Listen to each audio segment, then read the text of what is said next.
Soy Bárbara Roche, soy diseñadora de indumentaria, docente de diseño, de indumentaria para niños, para ropa interior y demás. ¿Qué vamos a hacer hoy? Hoy vamos a trabajar las 3 dimensiones del diseño, pero de manera práctica. En realidad lo que vamos a hacer es llevar esa teoría a la realidad. Porque una cosa es lo que yo aprendo teóricamente y otra cosa es saberlo aplicar a cómo trabajar yo, por ejemplo, en un emprendimiento. El diseño tiene 3 partes fundamentales, que son 3 dimensiones. La primera, la segunda y la tercera. Usted me va a decir, pero profe, ¿qué es eso? Bueno, la primera dimensión, no sé si lo alcanzan a ver, es el plano en papel, es el dibujo en papel. Yo acá les representé un geometral. Un geometral es un dibujo que no es técnico. Digamos, este es un dibujo que yo les planteo desde un diseño simple. Geometral, ¿por qué le decimos geometral a este tipo de dibujo? Porque no está puesto sobre el cuerpo humano, sobre un figurín. Lo único que yo hice acá es representar lo que yo voy a construir desde mi inspiración. Mi inspiración para hacer este diseño por mi hijo, que él quería un chaleco suavecito, amplio, cómodo y calentito. Como está todo el día en casa, pijama, el chaleco y estamos. Entonces, se me ocurrió que esta era una forma muy simple de trabajar una prenda que aparte de chaleco lo podemos también tomar como un kimono. ¿Qué sería un kimono? No es el kimono japonés, kimono se le llama a una tercera piel. ¿Qué es una tercera piel?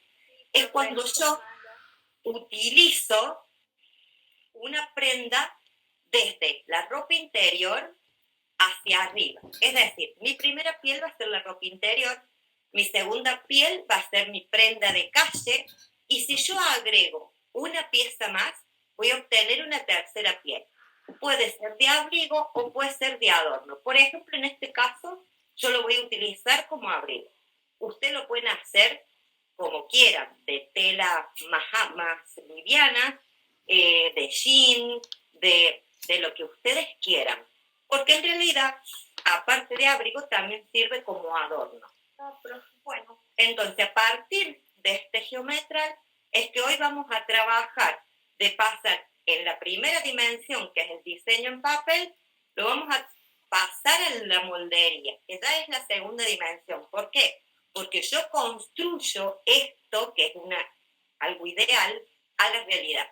Y luego lo voy a pasar a una tercera dimensión, que sería lo que es cómo queda la prenda en el cuerpo.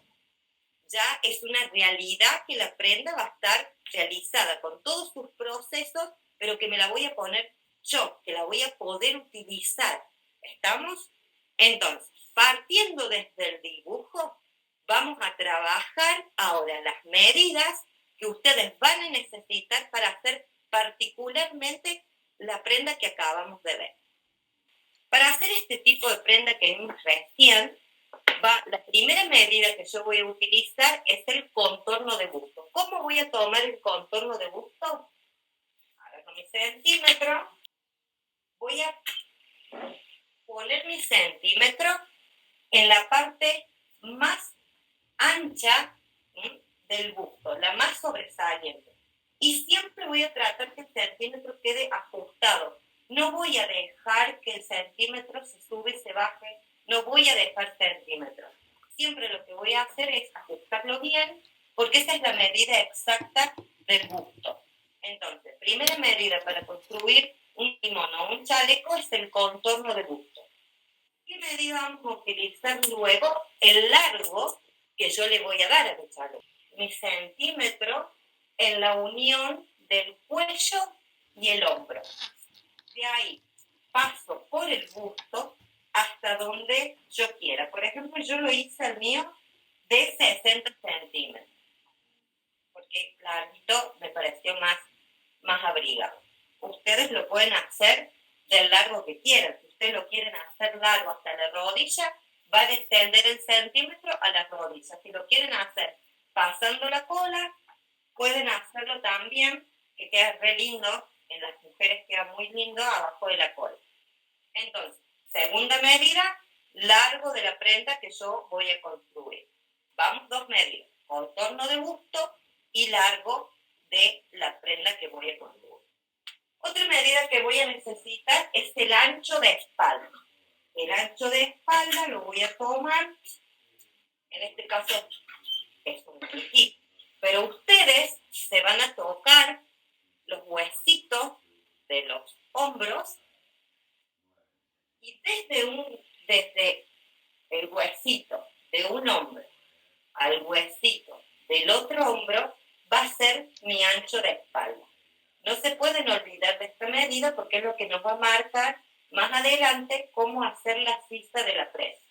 En este caso, hagamos de cuenta que es un humano de huesito a huesito del hombro, voy a obtener mi ancho de espalda. Tercera medida que necesito para construir esta presa. Otra medida que voy a necesitar es el talle. El talle delantero, ¿cómo se toma? Pasen a nota. Unión, hombro con el cuello, apoyo en centímetros, paso por el busto y voy a ir hasta la cintura. Este es mi talle delantero. Siempre se toma hasta la cintura. Yo acá le marqué la cintura al maniquí con una cinta porque es más fácil de determinar a dónde llega la cintura. Ustedes pueden o ponerse las manos en la cintura, que es acá arriba, no acá abajo, acá arriba, o pueden también ponerse una cintita y de ahí tomar el talle delantero. Otra medida que vamos a necesitar es el talle trasero. Miren. Igual que la anterior. Cuello y hombro a la cintura voy a tomar mi talle trasero. Pero acá hay una diferencia. Cuando yo tomo el talle delantero, voy a tener más. Por ejemplo, acá tengo 40 centímetros. Y cuando tomo el talle trasero, voy a tener 38 centímetros. Esa diferencia se da en las mujeres solamente por la curvatura del busto. En el varón, tanto el talle delantero como el talle trasero es exactamente igual. Igual pasa en los niños. Pero, por ejemplo, a partir de los 9 años, los talles en las nenas cambian, porque empiezan a desarrollar el busto. Entonces, siempre hay que tener en cuenta que a partir de los 9 años, siempre en la mujer van a encontrar una diferencia de centímetros por el busto. En el varón, tenga la edad que tenga, siempre va a tener la misma medida de talle delantero que de talle trasero. Siempre, aunque sea alto, gordito, siempre va a tener la misma altura de talle. Otra medida que vamos a usar es el hombro, que también parte de unión hombro-cuello. En este caso a mí me dio 12 centímetros de hombro. Es simple esta medida. Y por último vamos a tomar el contorno de cintura. Donde tengo la cinta, ajusto bien el centímetro y ahí tengo mi cintura. Entonces, en base a las medidas que tomamos, ahora vamos a fabricar en el pizarrón el molde. ¿Cómo vamos a hacer eso? Tampoco es tanta ciencia, chicos. Vamos a buscar regla, en el caso que lo quieren hacer, por ejemplo, en el papel de molde, lo pueden hacer. Si no, vayan haciendo un dibujito en su cuaderno y de ahí vamos a ir planteándolo para después hacerlo en el molde. Bueno, repito de nuevo. Medidas. La primera medida que yo tomé fue el contorno de busto. El contorno de busto siempre lo voy a dividir en 4 y le voy a sumar 2 centímetros. ¿Por qué sumo estos 2 centímetros? Porque estos 2 centímetros lo que me permite a mí trabajar en una tela que no tenga elastano. Las telas con elastano son todas las que elastizan, tanto vertical como horizontal. Ahora nosotras vamos a trabajar con una tela plana que no elastiza, por eso necesitamos obtener 2 centímetros de holgura para toda la prenda. Estos centímetros se distribuyen en la construcción del molde en varios centímetros más. ¿Qué pasa? Yo puedo utilizar 2 centímetros si lo quiero normal, digamos, que no, tampoco ni que me ajuste mucho, ni que me quede gigante, pero si a ustedes les gusta que quede bien sueltito, algo más oversize, pueden usar o 3 o 4 centímetros. Eso va a depender del diseño que ustedes creen. Contorno de busto, dividido 4 más 2. ¿Por qué lo divido en 4? Porque yo solamente voy a construir la cuarta parte del molde. No voy a hacer ni la mitad ni todo el molde. Voy a hacer solamente la cuarta parte, porque cuando pase el proceso de producción, ustedes van a ver cómo una parte del molde se convierte en una pieza completa. Otra medida que vamos a utilizar ahora es el ancho de espalda, que lo voy a dividir en 2.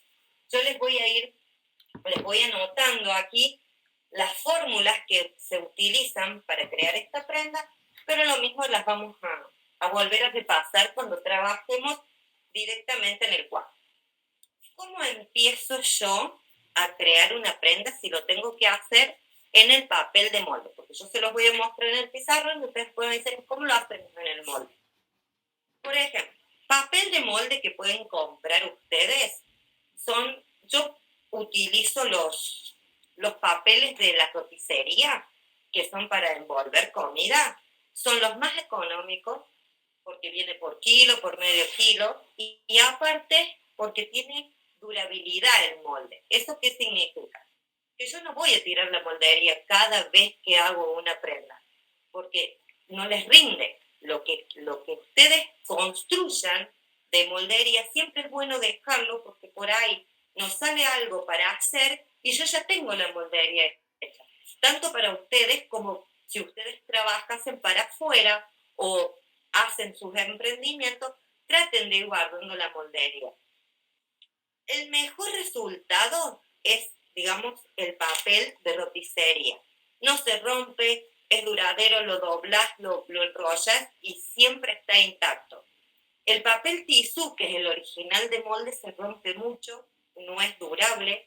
Y el otro que también saben usar es el papel madera. Es demasiado duro, tienen que tener el molde constantemente en horizontal o lo tienen que tener en alguna bolsita especial o algo. Entonces como que no sirve por ahí.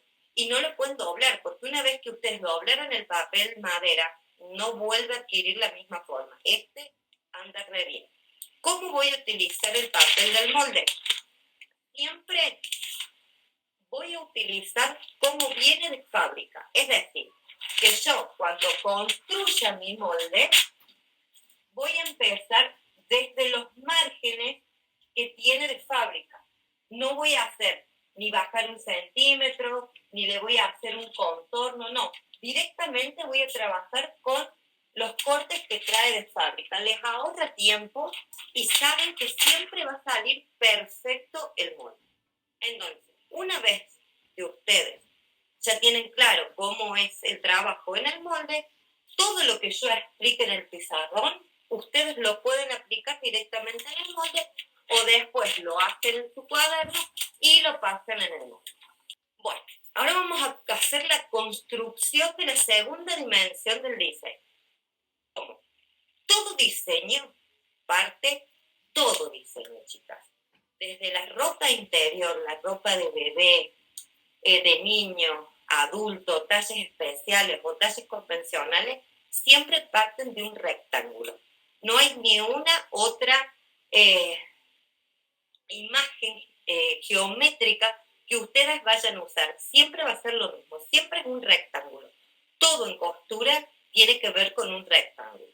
¿Cómo voy a armar ese rectángulo? Miren, una vez que yo obtuve el contorno de busto dividido 4 más 2, yo no les voy a poner medidas porque cada una se va a tomar sus medidas o le va a tomar las medidas a alguien que a ustedes quieren construir de la prenda. Yo voy a trabajar con números X. ¿Sí? Entonces, ¿cómo voy a hacer esto? Este resultado que me dio el contorno de busto, lo voy a colocar en mi papel de molde de manera horizontal. Así. Y voy a utilizar el largo de mi prenda, X, y lo voy a aplicar de manera vertical. Ya tengo una parte de mi rectángulo. Esta misma medida, que es el contorno de busto dividido 4 más 2, lo voy a aplicar abajo para ir cerrando mi rectángulo. Y del otro lado voy a pasar el largo de mi prenda, lo voy a pasar del otro lado. Y acá tengo formado mi rectángulo, con el contorno de busto dividido 4 más 2 por el largo. Quedó conformado mi rectángulo. ¿Qué voy a hacer ahora? Voy a aplicar mi ancho de espalda. El ancho de espalda que ustedes obtengan de sus medidas lo van a dividir en 2. Yo lo voy a trabajar número X. ¿Cómo coloco el ancho de espalda en el molde? Porque todas estas medidas yo las voy a tener que incorporar acá. ¿Cómo hago eso? Una vez que obtuve el resultado, sobre el contorno de busto, voy a aplicar el resultado que me dio mi ancho de espalda dividido 2. Y voy a hacer un punto de referencia. Por lo general, acá, si es un adulto, les va a quedar un lindo espacio. Si es un niño, el espacio se achica. El varón y la mujer siempre hay un buen espacio, van a encontrar un buen espacio acá. En cambio, si lo hacen para niños, casi siempre es como que se achica un poquito el ancho de espalda. Una vez que hice eso, yo voy a necesitar incorporar la sisa. Pero no tomamos medida de sisa. Entonces, ¿cómo hacemos? Vamos a trabajar porque sale bien, porque es un método que funciona, porque le da justo tanto al varón como a la mujer medidas estándar.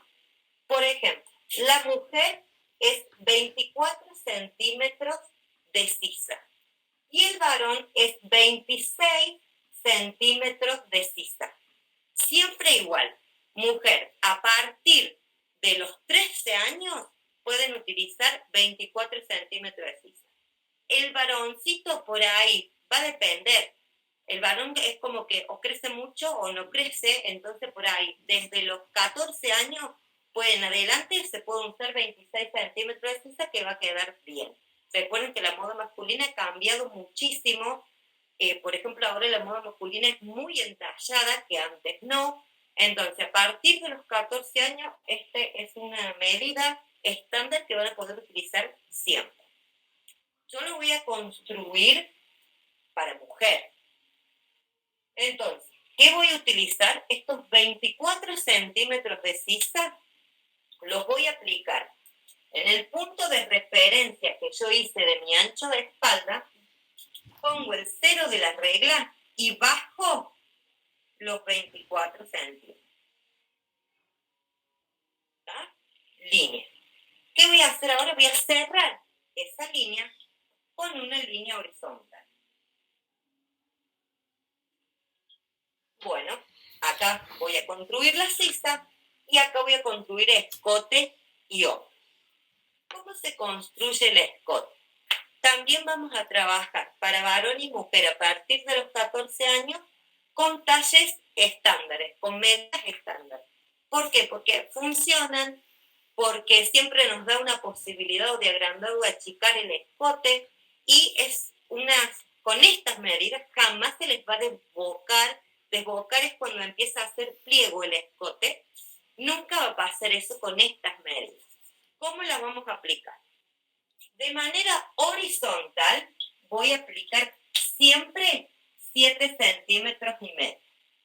Siempre, siempre, siempre. Perdón, 7 centímetros. 7 centímetros. Y de manera horizontal voy a aplicar 1,5 centímetros más para que dé la amplitud del cuello. ¿Acá? 8 centímetros y medio.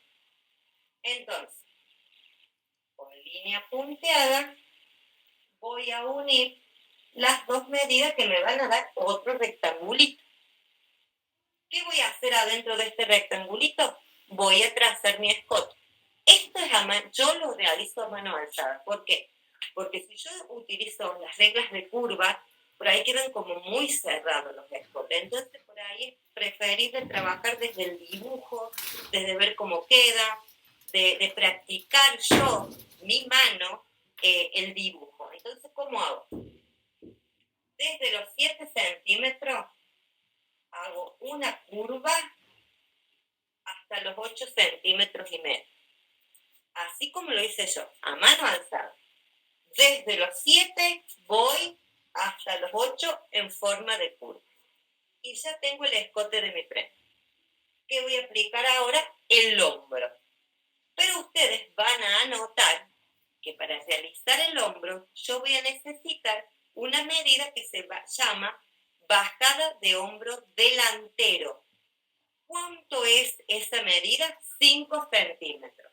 Entonces, la bajada de hombro delantero son 5 centímetros y la voy a aplicar en mi línea de 24 centímetros que baje, que va a ser mi línea de sisa. Apoyo la regla, bajo 5 centímetros y hago un puntito de referencia. ¿Qué hago ahora? Voy a unir escote con mi bajada de hombro y ya obtuve mi hombro. Pero ¿qué pasa?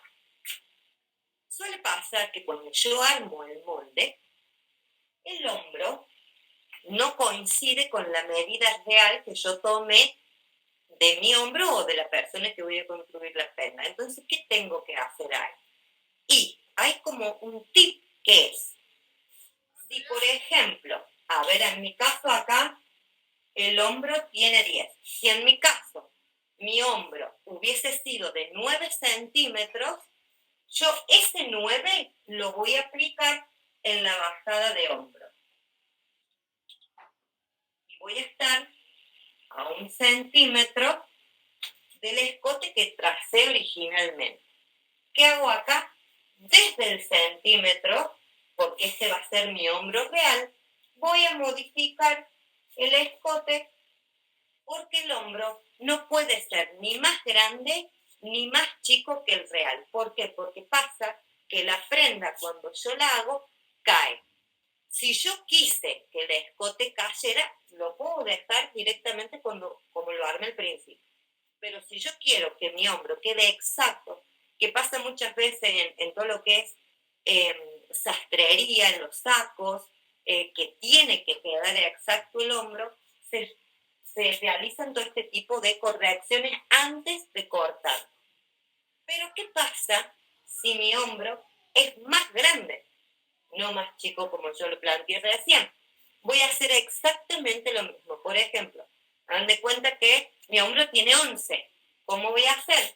Voy a apoyar el 11 en mi bajada de hombro y me voy a pasar del escote y lo vuelvo a trazar.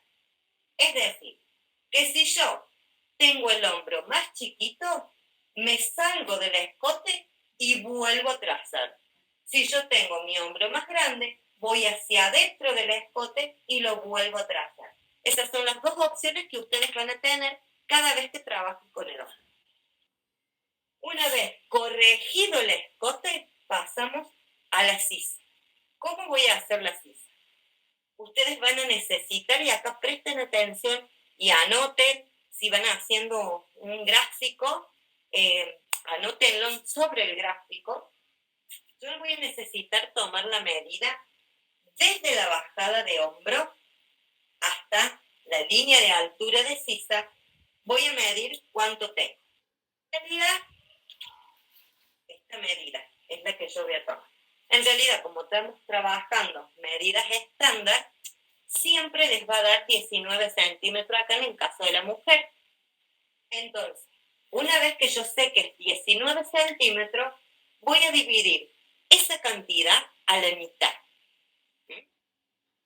Ese resultado, ¿cómo lo voy a aplicar? Voy a la regla, apoyo sobre la línea y marco la mitad.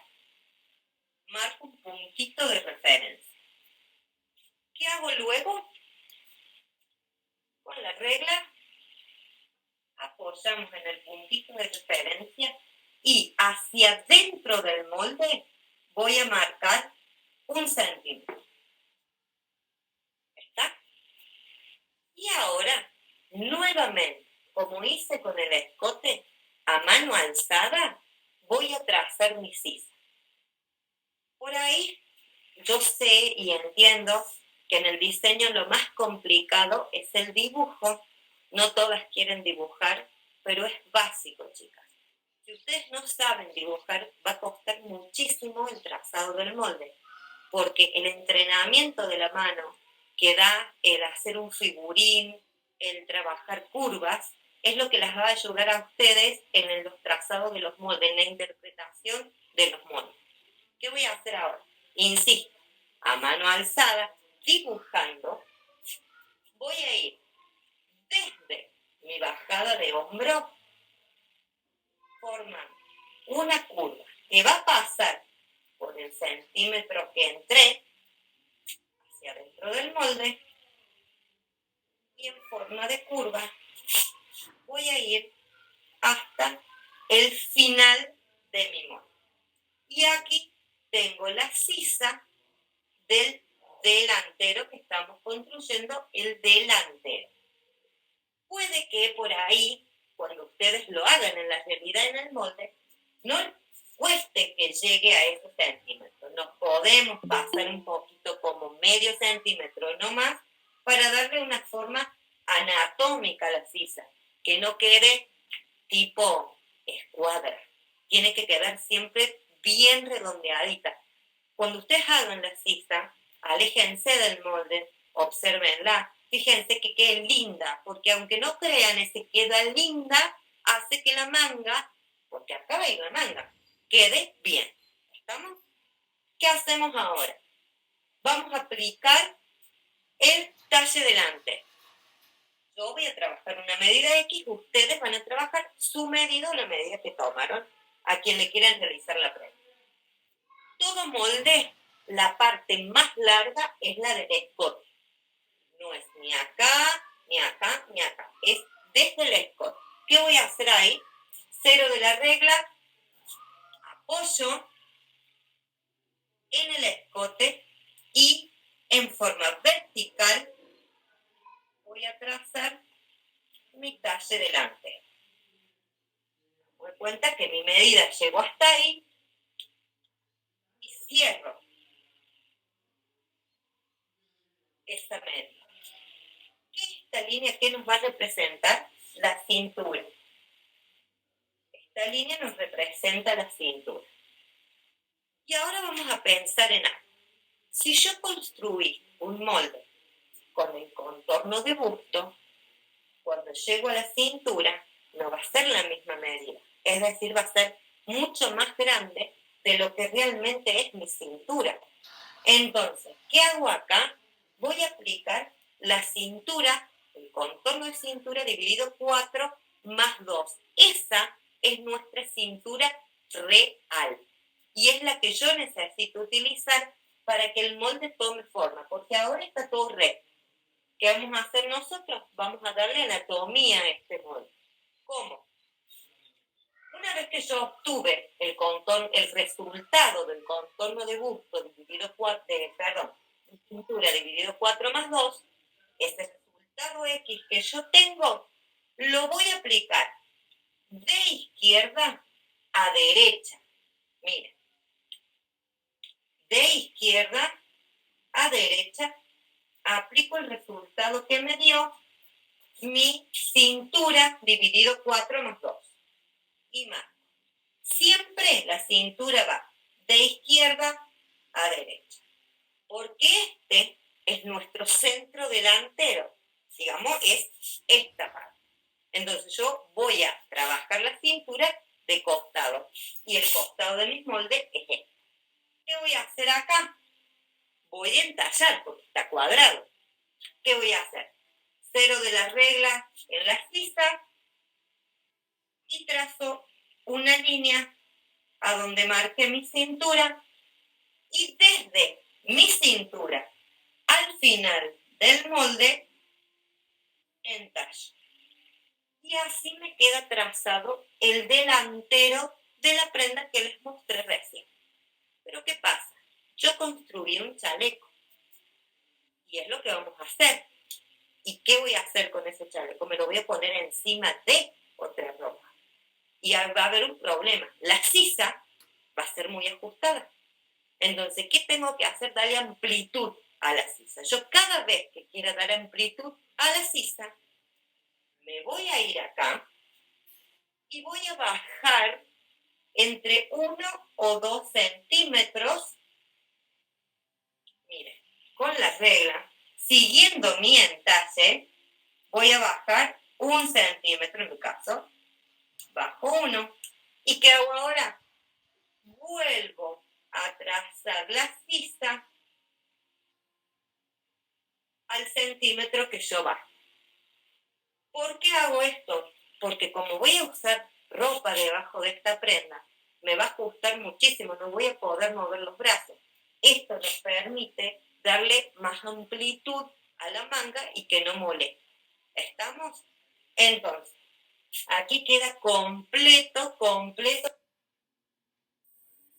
Ahora vamos a hacer el trasero. El trasero es casi lo mismo. Es partir desde un rectángulo que lo vamos a construir exactamente con las mismas medidas, con el contorno de busto dividido 4 más 2 centímetros por el largo de mi prenda. De la misma manera que armé el delantero, voy a armar el trasero. Igual, con las mismas medidas. Vamos hasta ahí. Tenemos que hacer lo mismo. Aplicar el ancho de espalda. El mismo ancho de espalda que apliqué en el delantero, voy a aplicar en el trasero. ¿Qué voy a hacer ahora? Trazar la sisa. La misma sisa que tracé en el delantero, voy a trazar en el trasero. 24 centímetros para la mujer. Y cierro el molde. ¿Qué voy a hacer ahora? Voy a aplicar el escote, es decir, exactamente lo mismo que hice acá, lo voy a hacer acá. Pero en el trasero, el molde es como más cuadrado, es como que se cierran las amplitudes. ¿Cómo voy a hacer esto? Yo acá marqué 7 centímetros. Esos mismos 7 centímetros los voy a aplicar acá. Y acá recuerden que sumamos 1,5 centímetros más. Entonces nos quedó 8,5. No los puedo aplicar acá, porque si no va a ser escotarlo adelante y escotarlo atrás. Entonces, ¿cuántos centímetros tengo que poner en el trasero? Siempre para adultos, 2 centímetros. Y me queda formado nuevamente otro rectangulito. ¿Qué hago ahora? 1, los 7 centímetros con los 2 centímetros que bajé en el trasero. Entonces, en el trasero son 7 horizontales y 2 centímetros verticales. Siempre es igual. ¿Qué pasa con la sisa? Si ustedes notan una prenda, si ustedes desarman una prenda, van a encontrar que como que cubre más el molde trasero. Y es verdad. ¿Por qué? Porque nosotros teníamos una bajada de hombro en el delantero de 5 centímetros. En cambio, en el trasero, mi bajada de hombro va a ser de 4 centímetros, porque yo necesito que me cubra más la espalda. Entonces, delantero 5 centímetros de bajada de hombro, trasero 4 centímetros de bajada de hombro. Y siempre va a ser igual. ¿Qué hago ahora? 1, hombro con escote, y voy a hacer el mismo trabajo que hice en el delantero con el hombro, lo voy a hacer en el trasero. Voy a medir si me queda más chico, marco y vuelvo a trazar el escote. Si es más grande, voy a entrar en el escote y vuelvo a corregir.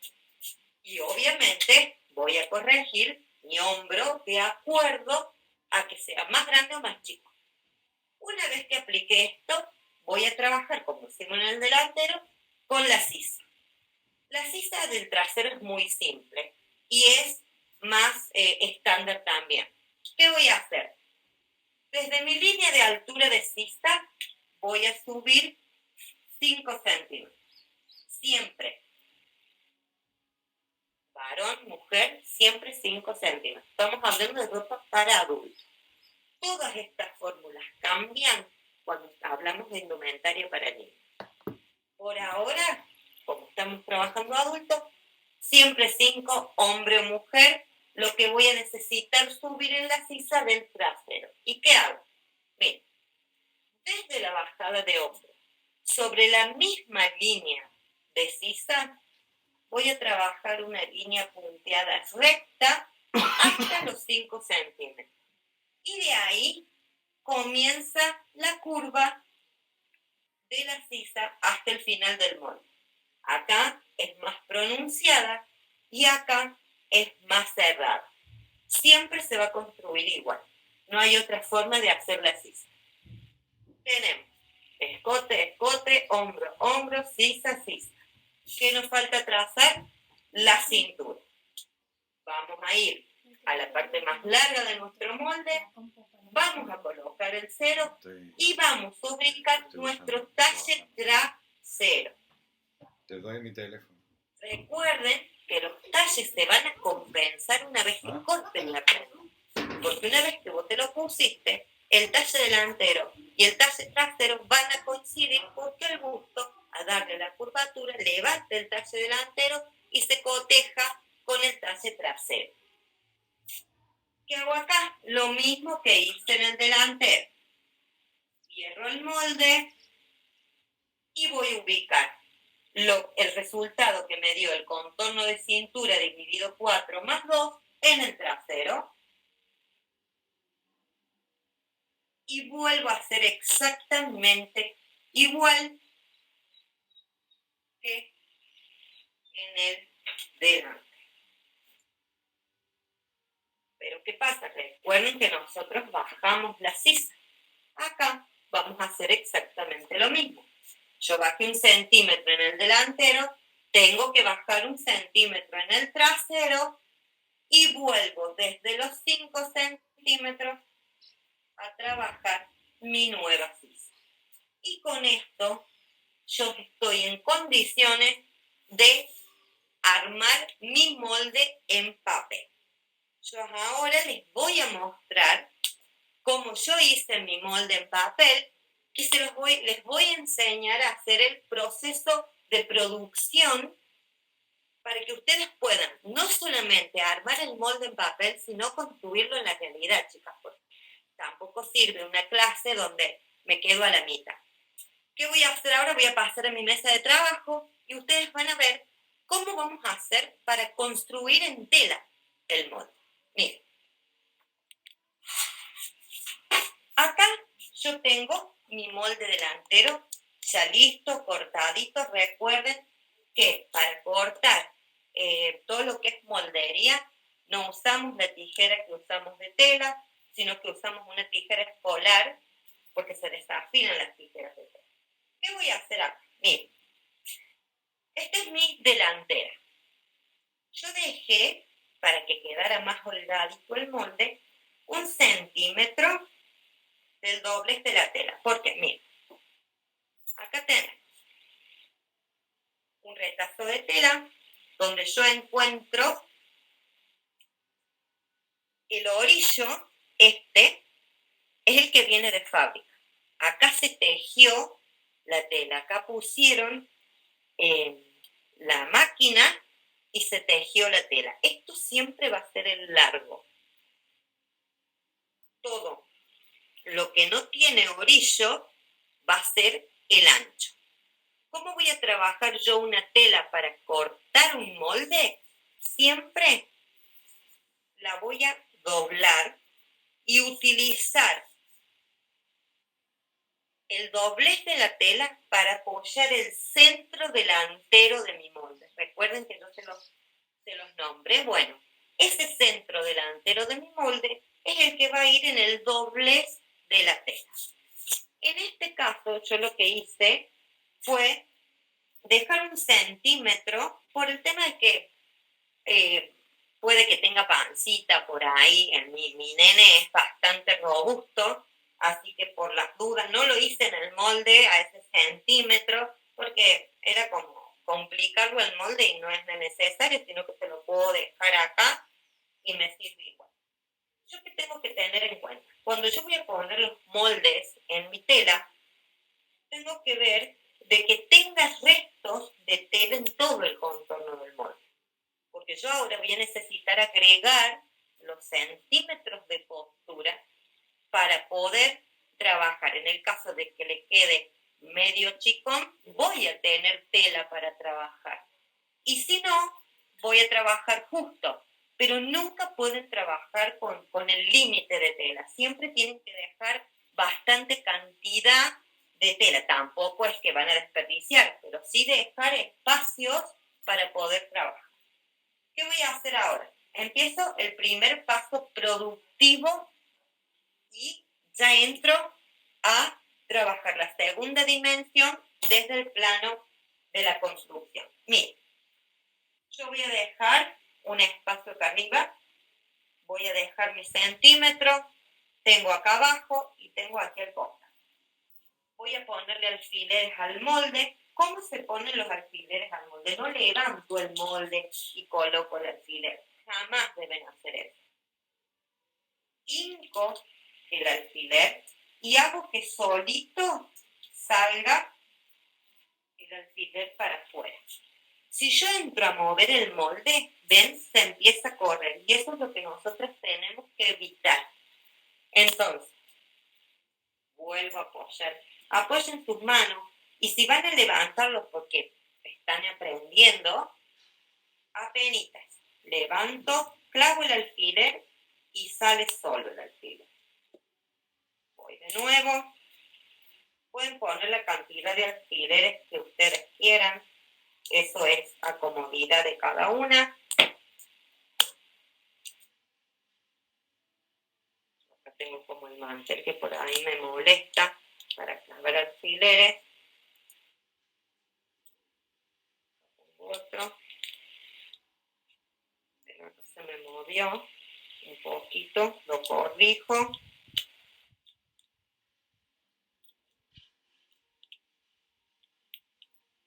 Tenemos el molde puesto en la tela. ¿Qué voy a hacer ahora? Este paso es súper importante, es el tizado. El tizado de la moldería tiene que ser exacto. No pueden, digamos, tizar así muy rápido porque más o menos ya sé, no. Tengo que tener en cuenta que de esto depende que la prenda salga bien. Para las que recién empiezan, ¿qué consejos yo les doy? Agarren el centímetro y midan 1 centímetro y marco. Y voy trasladando este centímetro al contorno de todo el molde. Miren. Voy a dejar 1 centímetro en todo el contorno del molde.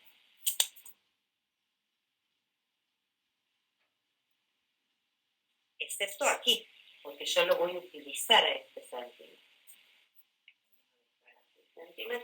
Miren, lo mismo voy a hacer en el escote, dejo 1 centímetro, yo ya no lo marco con el centímetro porque más o menos sé cómo quiero que quede el margen de mi costura. Trazo el hombro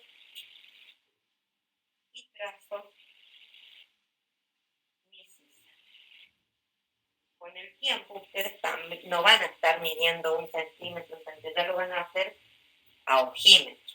Bueno, una vez que hice este tizado, voy a volver a tizar el molde. ¿Por qué? Porque yo lo único que hice acá fue aplicar los centímetros de costura, pero este no es mi medida real de molde. Mi medida real de molde está sobre el papel. Entonces, voy a realizar un segundo tizado sobre todo el contorno del molde. ¿Por qué? Porque en este tizado es por donde va a pasar mi máquina. Tampoco les tiene que quedar un dibujo de Picasso, chicas, pero dentro de todo traten de hacerlo lo más prolijo posible para que a la hora de cortar y de coser tengan bien marcadito el segundo tizado. Una vez que yo hice esto, mi molde ya está completamente cargado. ¿Qué hago ahora? Sin miedo voy a cortar. ¿Por dónde voy a cortar? Por mi segundo tizado. Por el centímetro de costura que dejé. Sin mover tanto el molde, voy a cortar toda mi prenda.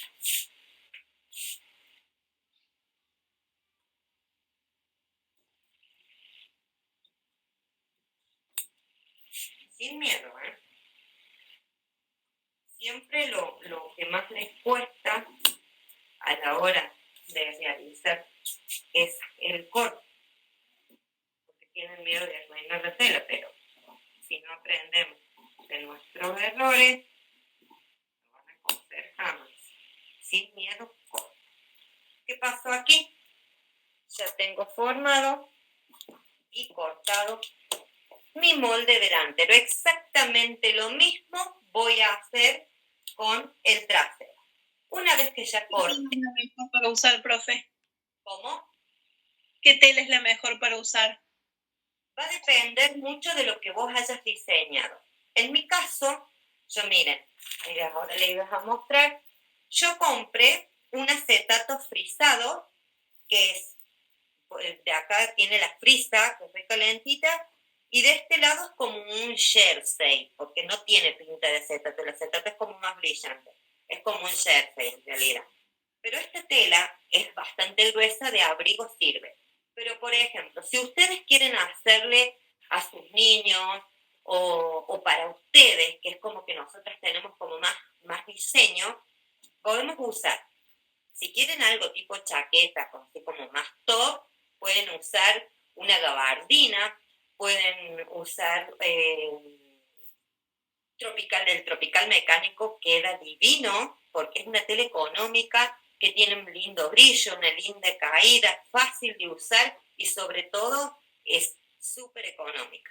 Pueden usar una fibrana lisa, estampada, hasta broderí, pueden usar el broderí. Ahora viene como de una calidad un poquito más baja que la que estamos acostumbrados al broderí, pero anda re bien. Bambú la pueden usar, por ejemplo, para lo que es verano. Este tipo de prendas quedan re lindas en bambula porque las pueden hacer largas. Son prendas que las podemos utilizar, digamos, como caballito de batalla, porque pones una básica abajo, te chantás un kimono de esto y listo, ya tenés un atuendo perfecto. y es muy variable la tela. Puedes usar hasta jean, polar, por ejemplo. Ahora en invierno se puede usar mucho el polar. Es decir, la tela va a depender de cómo quieras vos que quede el diseño. Yo en este caso lo estaba haciendo, a mi nene se lo hice de esta, pero yo para mostrarles el proceso usé esta tela que es de forrería, porque es más fácil de cortar y ustedes se van a poder dar cuenta por ahí más fácil que si trabajo una tela principal. ¿Quedó claro? Sí, gracias. Bueno, ¿qué hago ahora? No voy a coser con el molde, pero no, ojo, yo ya hice mi delantero, no le voy a sacar el molde, voy a trazar mi trasero y cuando ya tenga cortado mi trasero igual que este, recién ahí se quitan los moldes, porque por ahí se terminan o perdiendo o confundiendo los moldes. Miren, quedó hermoso. Acá tengo mi delantero.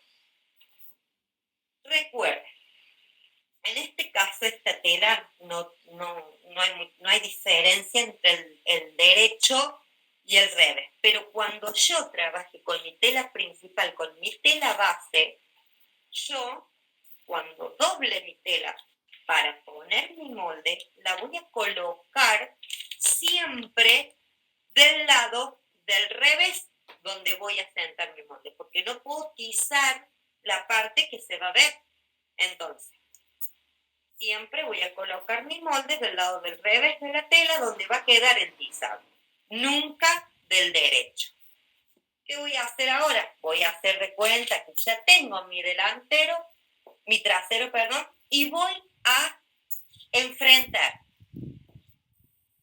el derecho de mi delantero con el derecho de mi trasero.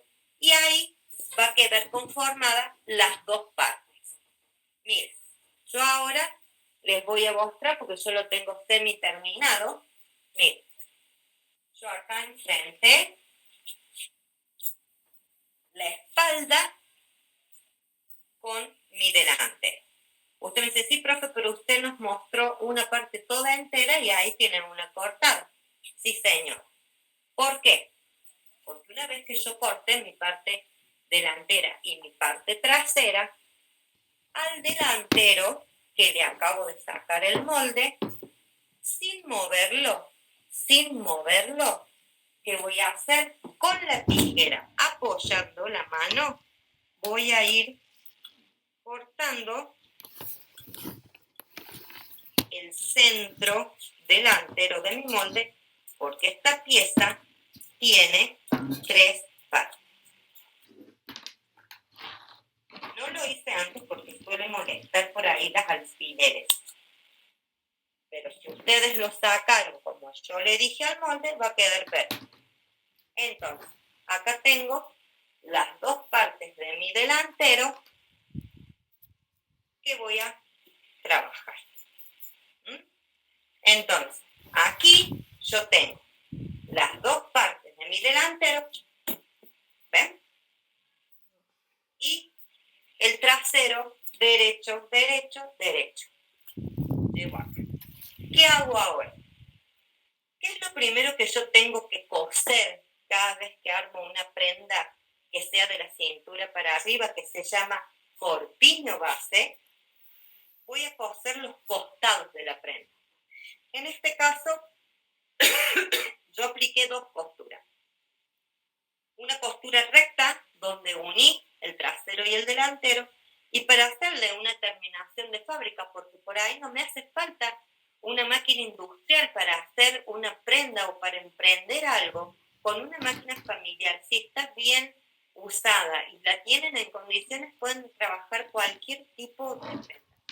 Miren, yo le hice un zigzag en el margen de costura para que me quedara bien prolijito y me quedó bastante prolijito de los 2 lados y quedó bello según. Bueno, una vez que yo pasé los costados de mi prenda, Les voy a enseñar, acá les dejé abiertos los hombros, porque es lo último que yo hice, o lo último que yo cierro va a ser el hombro. Les voy a enseñar. Profe, una pregunta. ¿La costura va de sisa hacia abajo cuando cosemos? Exactamente. De la sisa hacia abajo. Siempre. Siempre. Eso por ahí depende si sos zurda o si sos derecha. La máquina te va a ir como indicando qué te es más fácil. A mí, en mi forma de construcción, yo siempre parto desde la sisa. ¿Por qué? Primero porque a mí me da seguridad de que la sisa me va a quedar bien. Y prefiero que me quede por ahí improlijo o mal en largo, que yo sé que lo puedo corregir, y no la sisa, que las sisas son insalvables, chicas. Sisa mal hecha, prenda que no va a prosperar. Entonces, si ustedes me dicen, profe, ¿qué me aconseja? ¿Cómo empiezo? De sisa a largo, porque el largo lo voy a poder corregir siempre. ¿Se quedó claro? Sí, gracias. Mira, les voy a dar una técnica, en realidad dos, para que Profe, ustedes... ¿Sí? le hago una consulta. Sí. Cuando usted cortó la parte delantera en el medio, Sí. ¿eso lo hace por separado o tienen que estar unidas trasero con delantero? A ver, yo corté el delantero Sí. y al delantero al mismo tiempo lo corté, ¿cierto? Me quedaron dos piezas. Pero el trasero me va a quedar completamente sin costura, es decir, sale una pieza completa. Mirá, acá, el trasero es una pieza completa, sin costura. Y el delantero sí, lo partí en dos. Pero, o sea, se corta primero el trasero y después lo unimos. El delantero, perdón. Se corta primero el delantero y después lo unimos al trasero. Exacto. Ah, o bien. Esta, como te guste a vos. Como si te engancho primero el trasero, bueno, hacer el trasero. Si te engancho primero el delantero, esto no tiene como un procedimiento. Es como, yo les enseño primero siempre a conocer el delantero por el esposo y la quita, y después el trasero, que es como más recto, más instantado. Rebuscarse bien el delantero porque el escote es lo que tiene que quedar bien en el delantero. Por eso yo siempre enseño primero el delantero y después el trasero. ¿Se entendió? Sí. Gracias. Bueno, miren, resulta que ustedes son súper emprendedoras todas y van a fabricar. ¿Qué pasa? Yo tengo que optimizar el tiempo. Yo no puedo estar 2 horas, 3 horas con un montón de prendas realizando hilvanes, por ejemplo. Primero que el hilván a la gente ansiosa le desespera, como yo. Y la otra que por ahí mucha pérdida de tiempo. Pero por ahí, si yo no me siento segura, voy a necesitar usar la puntada de hilván. Yo se las voy a enseñar para que a ustedes ya les quede y les sirve para cualquier cosa, chicas, no solamente para esto. Miren, ¿cómo voy a hilvanar la aguja para hacer la puntada de hilván?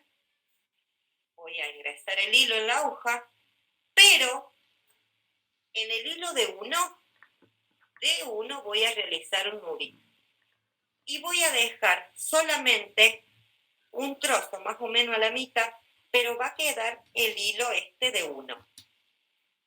¿Por qué no lo hacemos de dos como si fuéramos a coser normalmente? Porque cuando yo paso la máquina, por ahí la máquina agarra el hilván. Y cuando ustedes tiran para sacar el hilván, suelen pasar estas cosas. O se arrucha toda la prenda, o el pedazo que ustedes cosieron, o se rompen las fibras de la tela y lamentablemente quedan como líneas que parece que se hubiera encajado la tela. Y eso pasa cuando trabajan con el hilo doble en la aguja. No se hace eso. Se hilvana con el hilo de uno, porque es más fácil de quitar. ¿Cómo hago? Introduzco la aguja. Esto es difícil porque es durísima esta tela. Yo le voy a mostrar. Miren, ingreso, hago puntadas grandes, dejando el centímetro de margen de costura. Y miren, ¿ven cómo queda la puntada? La puntada queda de 1. Y es mucho más fácil para coser y para quitar el hilván. Y así terminan todo el hombro.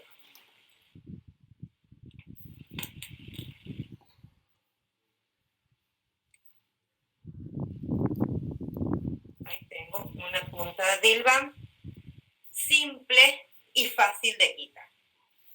Corto el hilo y ahora les voy a mostrar otra técnica que también puedo utilizar para pasar a la máquina. Miren, voy a unir bien el escote con la sisa y con las alfileres. Yo sé más o menos que mi margen de costura, miren, si quieren lo vamos a manejar con la tiza, lo vamos a marcar, es ahí. ¿Qué voy a hacer? Con alfileres voy a cerrar el hombro en forma de las alfileres en vertical, dejando mi línea de tiza, que es por donde va a pasar la máquina, al medio del alfiler. Voy a pasar ahora después a la máquina para mostrarles algunas puntaditas para que ustedes puedan construir. Miren. Pero tengo que ponerlo en todo el hombro, porque si yo acá hice un hilván completo, es como hacer un hilván, pero es una técnica de costura.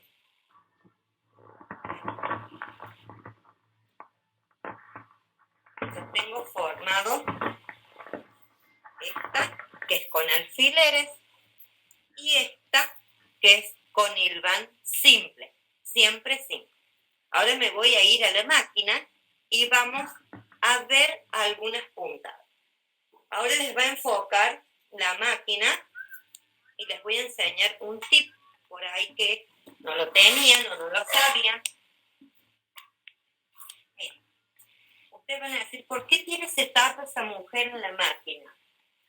¿Por qué? Porque a nosotros siempre nos va a convenir trabajar con conos, porque son mucho más económicos que por ahí trabajar con la bobina. Entonces, las máquinas familiares no están preparadas para trabajar con conos. Siempre se trabajan con la bobina chica. Pero si yo utilizo un vasito y coloco el cono dentro del vasito, enhebro toda la máquina como corresponde, no van a tener ningún problema y van a poder coser directamente con los conos, que es lo que económicamente nos conviene cada vez que construimos prendas. Porque aparte es algo que nos rinde muchísimo, rinde mucho el cono. ¿Qué voy a hacer ahora? Les voy a mostrar una puntadita. Son puntadas muy sencillas. Inicial nos van a ayudar muchísimo. Miren, voy a utilizar una costura recta. Esta costura no, siempre es la que utilizamos para cerrar. Y el zigzag es lo que nosotros utilizamos para, ven que acá tengo digamos, todo lo que es alfileres, vamos a pasar por esa técnica para que ustedes vean que no se va a romper la máquina, no se va a quebrar la aguja. Bueno, estoy usando una aguja 18. ¿Por qué? Porque la tela con la cual estoy trabajando es muy gruesa. De hecho, cuando empieza a trabajar con la máquina, van a escuchar que la máquina hace un ruido como que se va clavando algo, pero es tan grueso el género que cuando la aguja abre las fibras hace un tremendo ruido. No se asusten, no se va a romper nada, nada. Solo deben nomás. Pero traten de ir lo más prolijas y rectas posible. La máquina no hay otra manera de aprender que no sea practicando. A ver si me anda la máquina.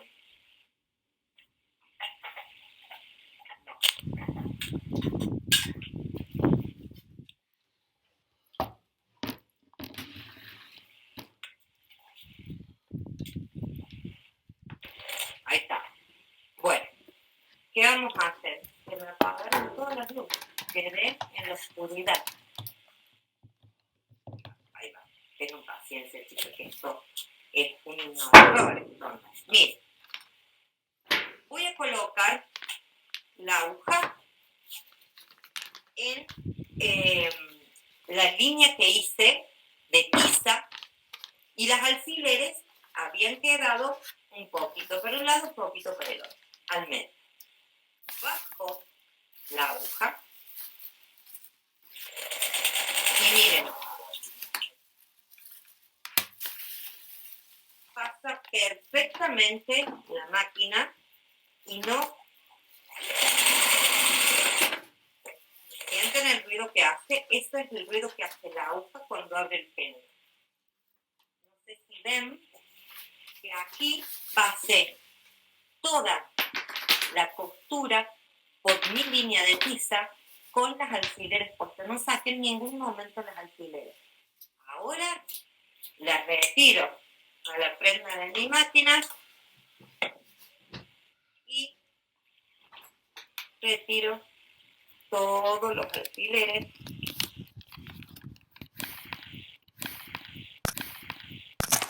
¿Cómo terminé yo? Para que sea más fácil de hacerle este tipo de prendas se pueden colocar bien. Estos 10 ahora vienen de dos clases. Tenemos este 10, que es el 10 común, corriente, que de antaño se trabaja esto, que es un 10 bastante grueso, que viene con algún tipo de apresto, eso que lo lavan, lo vuelven a planchar, es como que vuelve a agarrar la dureza que tenían cuando lo compraron. Y ahora salieron estos 10 de poliéster, son como plásticos, pero quedan re lindos, no se arrugan las telas, la aguja no se gasta, porque aunque ustedes no lo crean, con el 10 de tela común se despunta la aguja. Y con este 10 no, porque como es bastante abierta la trama que tiene el 10, la aguja pasa perfectamente y no nos rompe, porque la vida útil de las agujas, sobre todo de las gruesas, es poca, porque siempre terminan como dobladas. No sé por qué, pero siempre terminan así. ¿Qué hice yo? Yo coloqué este 10 en todo el contorno de la prenda. Acá, en la parte del ruedo, le hice una costura recta, pero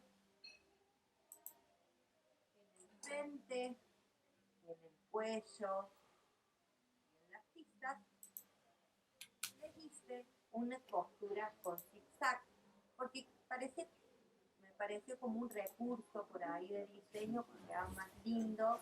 Se vincula mucho la tensión entre figura y fondo. Vamos a profundizar en el concepto del contexto concreto desarrollado en el primer video de este canal. Lo dejo en la descripción para que lo vean si les queda alguna duda. Partimos de la base en la que el cine tiene la particularidad de construir un contexto concreto.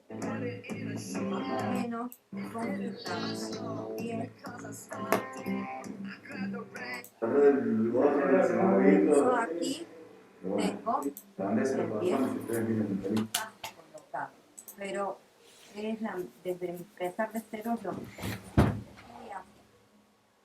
Tengo el pie entre medio de los dos, tienen dos orillos, va la tela con la que estoy trabajando y doblo al medio y me voy a ir a la puntada de zigzag de la máquina y les voy a mostrar cómo lo pueden hacer.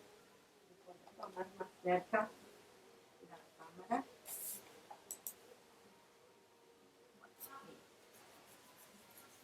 secreto del zigzag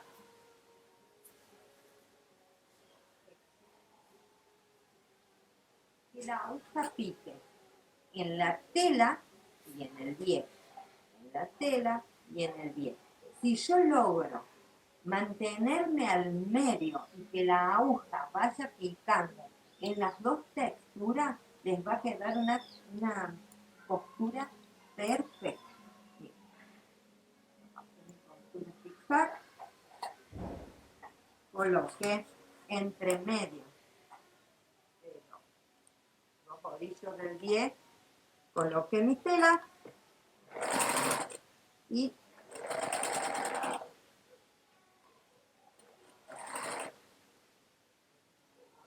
estaba en la A. Ahí. Ahora, mira.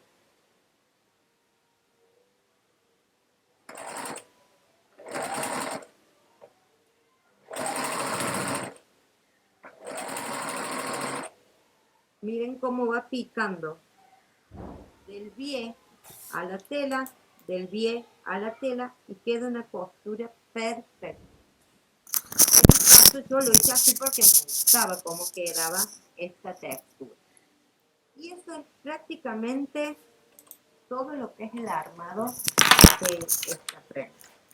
Acá en el ruedo yo trabajé una costura recta para que ustedes puedan ver a modo de ejemplo, pero también lo pueden trabajar con zigzag. Es más, pueden utilizar hasta otro color de hilo.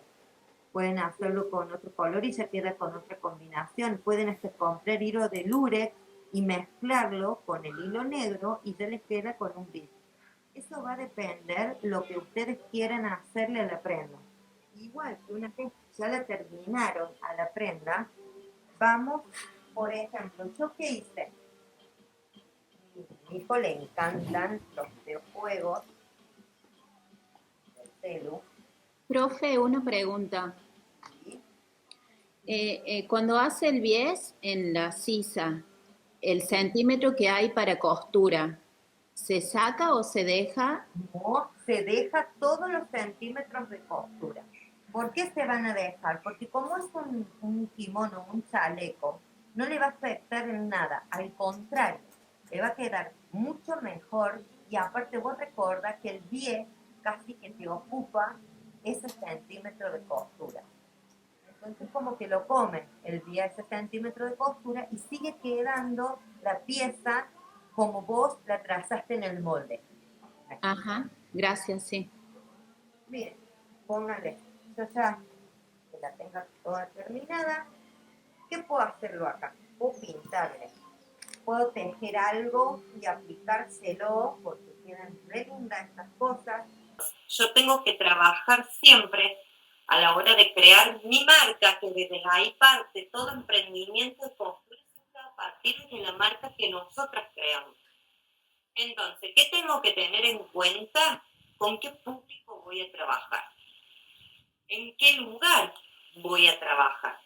Por eso, nosotros cada vez que decidamos ponernos en marcha con un emprendimiento, tenemos que saber qué público es al que vamos a apuntar. Para eso hay variables que tienen que ver con la segmentación del mercado, que son variables geográficas, variables demográficas, variables psicográficas, porque por ahí tiene que ver mucho con qué piensa el público de nuestra marca, o qué creemos nosotros que puede pensar el público de nuestra marca. Entonces, lo primero que nosotros tenemos que tener en cuenta, apunte de esto, todo lo que nosotros tenemos que tener en cuenta es primero saber en qué ámbito territorial voy a trabajar. Porque no es lo mismo trabajar en Córdoba capital que trabajar en un pueblo del campo, porque no se va a vender la misma ropa.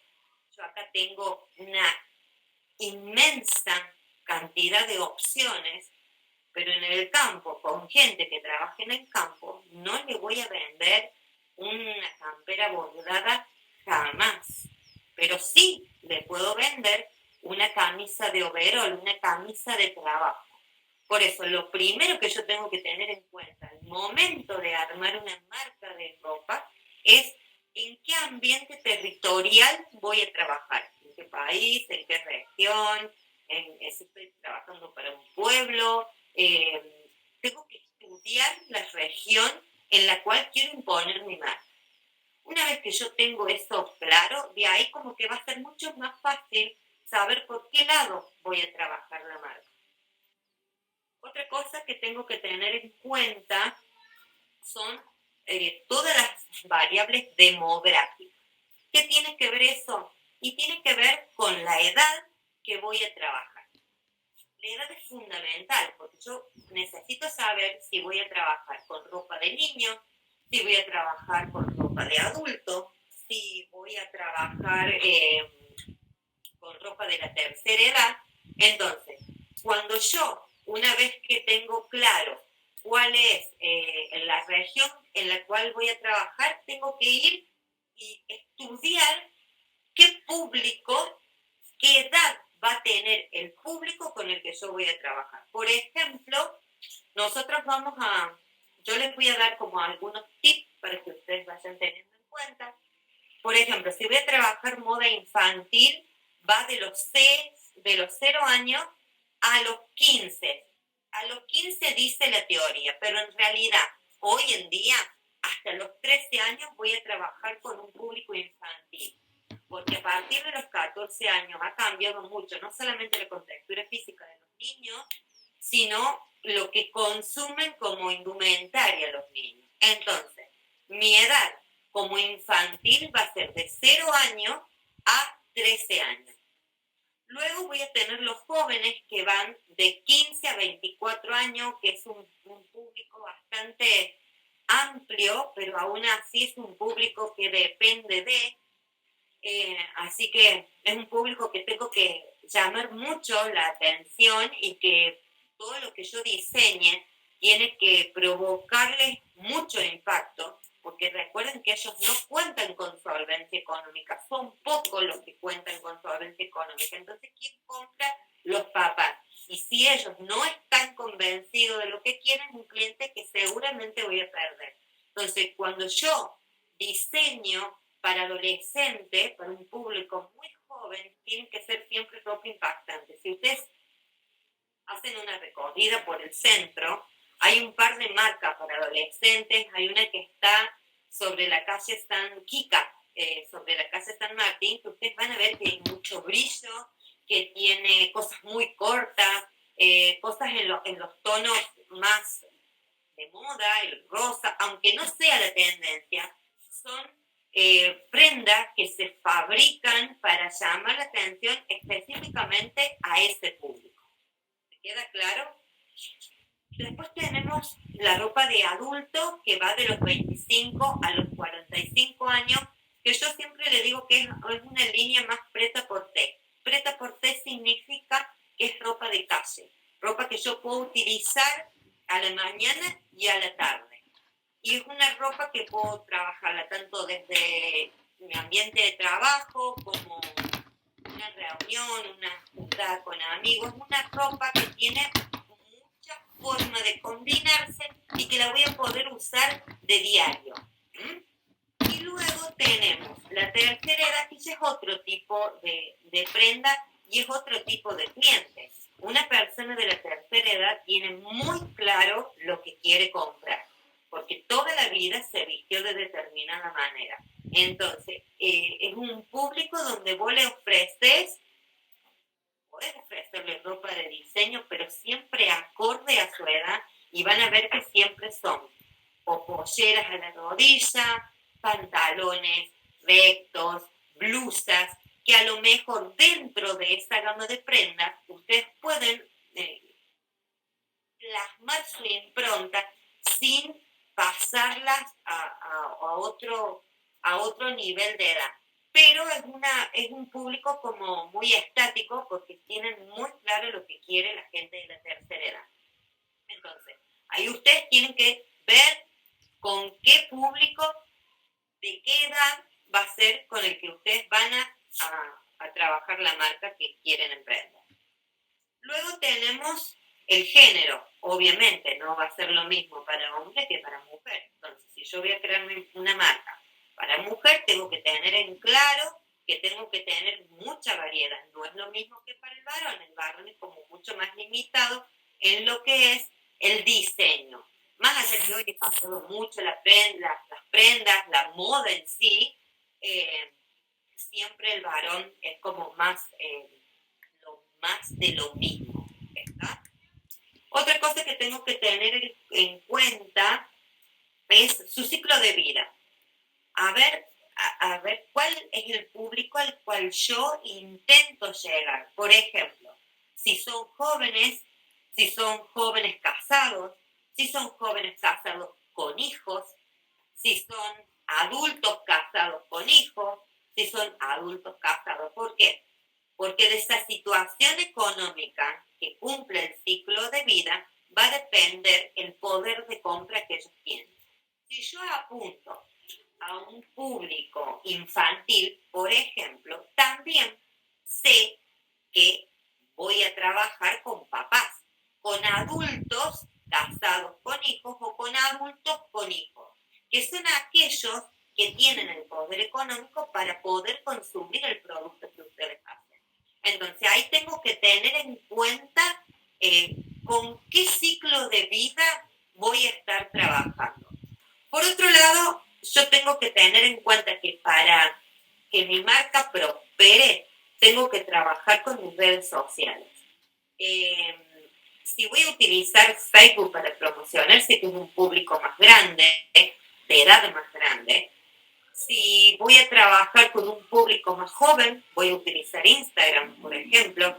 Puedo utilizar los estados de WhatsApp como forma de vender, pero tengo que ser constante en esto. Tengo que promocionar, por ejemplo, otra aplicación que podemos utilizar es el WhatsApp Business, que ahí puedo también promocionar ya de otra manera mi trabajo, pero dentro de todo es trabajar nuestras redes, es promocionarnos, comprar publicidad. Por ahí sé que hoy en día está un poco difícil, pero bueno, trabajarlo, ser constante, y a partir de ahí, de la promoción en las redes, cambia mucho lo que es un emprendimiento. Entonces, siempre traten de crearse su fanpage y subir tips, cosas que van haciendo, fotos. Dedíquense a tomar fotos de sus prendas, de lo que hacen, que queden bien adornadas, que queden bien iluminadas, que los fondos que yo tengo para las fotos sean los acordes, tuvimos un poquito de luz, trabajar los filtros de las distintas aplicaciones, no sacar una foto así nomás porque eso no vende. Entonces traten de pulir todas esas cositas, y es la manera que tenemos hoy, en la situación que estamos, de encontrar otra fuente de trabajo como para salir por ahí de la dependencia económica, que es lo que me han consultado muchas. Entonces, bueno, esas son como las pautas que yo les doy para que ustedes puedan generar su emprendimiento. Yo espero que realmente les haya gustado la clase y bueno, espero que les haya sido útil, espero que hayan hecho, después de esto pueden hacer algo y nos vemos.